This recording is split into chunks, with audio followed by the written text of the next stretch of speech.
तर लाडकी बहीण योजनेचे पैसे हे महिलांच्या बँक खात्यात जमा होण्यास सुरुवात झाली। 17 ऑगस्ट रोजी रक्षाबंधन सणापर्यंत पहिले 2 हप्ते जमा होणार आहेत। 2 महिन्यांचे 3000 रुपये एकत्रच बहिणींच्या खात्यात येणार आहेत। तर रक्कम जमा होण्यास सुरुवात झाल्याची आमदार राम सातपुते यांनी माहिती दिली।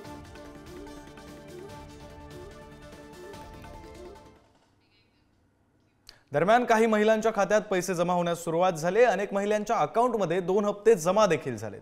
लाभार्थी बहिणींबरोबर बातचीत केले आमचे प्रतिनिधी रिद्धेश हातिम यांनी।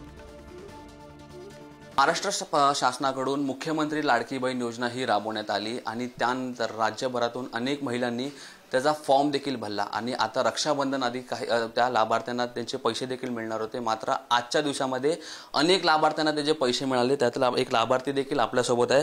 आपण पाहू शकतो त्यांच्या अकाउंटमध्ये हे 3000 रुपये जे आले आहेत। मगाशी मुख्यमंत्री जेव्हा माध्यमांशी बातचीत करत होते तेव्हा म्हणाले की हे ड्राय रन आहे आणि त्यातून हे पैसे आहेत ते प्रशासनाकडून पुढे पाठवण्यात आले। मात्र रक्षाबंधन आधी देखील असेच पैसे जे दोन महिन्यांचे जे हफ्ते आहेत असे 1500 करून ते लाभार्थ्यांच्या अकाउंटमध्ये येणार आहेत आणि त्यातील एक लाभार्थी आपल्या समोर आहे बरोबर आहे। ताई काय सांगाल, कसं वाटतंय जे पैसे ते हफ्ते तुमच्या अकाउंट मध्ये आले, कसं वाटतंय? मला खूप बरं वाटतंय, एकदम मस्त।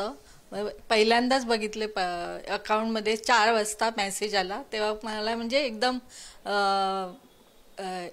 म्हणजे मनात एवढा आनंद निर्माण झाला की काय करू नि काय नको। पहिला असं आणि फॉर्म भरायला म्हणजे शिवसेनेचे त्यांचं नाव काय मला माहिती नाही पण त्यांनी मला मदत केली आणि त्यांचे मी आभार मानते आणि मुख्यमंत्री साहेबांचे पण मी आभार मानते।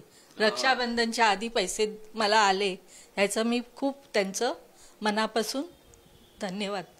ही योजना सुरू झाल्यापासून आज 1.25 महिना झाला आहे आणि या 1.25 महिन्यात कमीत कमी तिथे 2-2.5 हजार फॉर्म भरले गेलेत आमच्या मध्यवर्ती कार्यालयात आणि ही योजना फार सुंदर आणि महिलांना म्हणजे एक चांगला उपयोगी आहे। रक्षाबंधनच्या आधी महाराष्ट्रातील किती महिलांच्या अकाउंटमध्ये हे पैसे येतील हे देखील पाहणं मात्र आता येणाऱ्या काळात महत्त्वाचं असणार आहे।